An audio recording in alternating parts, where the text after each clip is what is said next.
கண்களுடைய ஆரோக்கியத்திற்கு சியா விதை ஒரு மிகச்சிறந்த மருந்துங்க. இன்னைக்கு சியா விதையை தண்ணியில ஊற வச்சு நீங்க பாத்தீங்கன்னாலே நம்மளுடைய கண்கள் எப்படி இருக்கோ அதே போல அமைப்போடு இருக்கிறத பார்க்க முடியும். தூரத்தில் இருந்து பார்க்கும்போது ஒரு 1000 கண்களை ஒரு டப்பாவில் வைத்தால் எப்படி இருக்குமோ அதே போல சியா விதை கண்கள்ல இருக்கிறத நீங்க பார்க்க முடியும். அப்ப சியா விதையை பொறுத்தவரையிலும் இன்றைக்கு நேரடியாகவோ மறைமுகமாகவோ உணவாகவோ பழச்சாறுகளோடு கலந்தோ அல்லது ஊற வைத்த சியா விதையை நேரடியாக உணவுடன் கலந்து சாப்பிடுகின்ற ஒரு வழக்கம் இருந்தால் கூட கண் பார்வை சார்ந்த நோய்கள் வராமல் தடுப்பதற்கு ஒரு வாய்ப்பு உண்டு. இதற்கும் ஒரு ஆராய்ச்சி நடந்திருக்கிறது.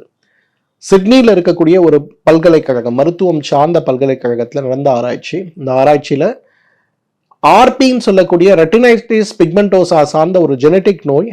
இந்த நோய்க்கு ஏதோ ஒரு பாரம்பரிய ரெஃபரன்ஸ்ல சியாவிலிருந்து எடுக்கக்கூடிய சில மூலக்கூறுகள் நன்றாக உதவி செய்கிறது, நோயை குணப்படுத்த அல்ல, நோயுடைய பரவுதல் வேகத்தை, அதோடைய ப்ரோக்ரஷனை தடுக்க உதவுது அப்படின்னு சொல்லக்கூடிய ஒரு அடிப்படையில ஆராய்ச்சிகள் நடக்கப்பட்டு ஆர்பி நோயுடைய ரெட்டினைட்டிஸ் பிக்மெண்டோசான்னு சொல்லக்கூடிய கருவிழி கொஞ்சம் கொஞ்சமாக பார்வையை இழந்து கொண்டே வருகின்ற இந்த நோயில கொஞ்சம் கொஞ்சமாக அந்த பார்வை இழப்பு அப்படிங்கிறது சிலருக்கு 10 வருடமாகவும் சிலருக்கு 10 மாதத்திலேயே பார்வை இழந்து போய்விடுவதை பார்க்க முடியும்.